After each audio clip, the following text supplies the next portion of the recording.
I welcome you today to the desk of the Executive Director for Back Bay Mission, and we are obviously on location. We are not at my desk. I would not have desk chairs like this, although I love them actually. They're quite comfortable. I'm here with Anna, who is the curator of our Mardi Gras Museum here on the coast.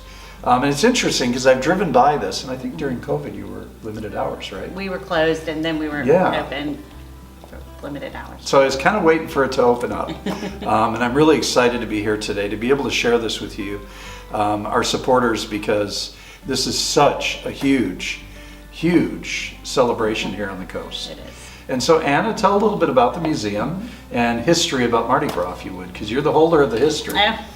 Sure, I'd love to. So this museum has been around for quite a while. We were in a different location, and we originally started out as a museum dedicated to Gulf Coast Carnival Association, which is the oldest and sort of most prestigious kind of grandfather of our whole celebration here. Gulf Coast Carnival started in 1908 with the first formalized king and queen and ball and parade here in Biloxi, and it has grown to be a whole coastwide celebration. Then in the 1920s, we started forming private crews. So those are just private social clubs that celebrate Mardi Gras. Gulf Coast Carnival is not a private club. Anyone can join, so that makes it a little different. So we have expanded our museum to really cover all these different crews. So any different group, we want to collect their costumes and their history here to keep all of that and tell people about it. We love, especially when people come from out of town and they don't know a lot about Mardi Gras. They just kind of see a little bit of New Orleans, but they want to understand the real culture and history behind it. Well, it's interesting, having grown up in northern Mississippi, Mardi Gras it's not a thing up there, right? But people would go down to New Orleans. In fact, my nephew went down to New Orleans for Mardi Gras and kind of has gone down every year after that.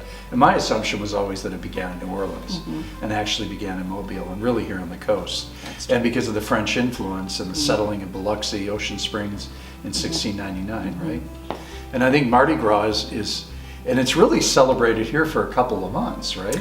That's true. So it always starts at Epiphany. Yeah. On, Kings, right? King's Day. Kings Day, right? That's why we have king cake. Could have been more kings, maybe more queens, right? Right. We have a lot of kings and queens now. And in the king cake, you find the baby. The little baby, and that's baby Jesus. So we're celebrating the Epiphany of Christ. And that begins our carnival season, which runs through Mardi Gras Day, Fat Tuesday, is the day before Ash Wednesday. So of course Ash Wednesday moves with Easter. Yeah. So it can be a longer or a shorter celebration just depending on the year. Yeah. And of course Lent being a time of penance, right? And a time when you think about your sins and your wrongdoing and all that stuff. And so Mardi Gras is kind of that celebration before this time when you kind of turn inward and do some introspection, right? About your life, And the words like carnival, carne is coming from meat and fat. It's all about the feasting and all before that fasting and reflection. And kind of up north, I was in Phoenix, Arizona before this, and we actually had a Mardi Gras Sunday. Primarily because, I don't know, I love to kind of take themes, right? I love thematic kind of experiences. And I think with the Mardi Gras in particular, I think our understanding is very, very limited, right? We don't realize all the history. Definitely. And when I did my research, I found out that it was connected to Epiphany and connected to Three Kings.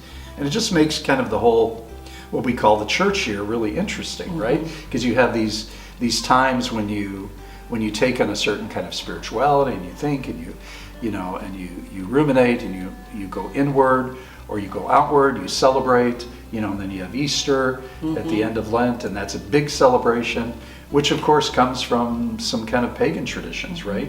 And so it's kind of fascinating to me the way, we celebrate, but sometimes we don't understand the depth of the celebration or the history or the meaning. So what kind of got you into this? How did you end up here as a curator? I did ask you a few questions before we started. Yes. Well, I grew up here in Biloxi, and we were very involved in Mardi Gras. My family has been. I have worked in different museums and galleries here. My background is in art history and museums. And luckily this position came open. We are very involved in Mardi Gras in our community, both my husband and myself.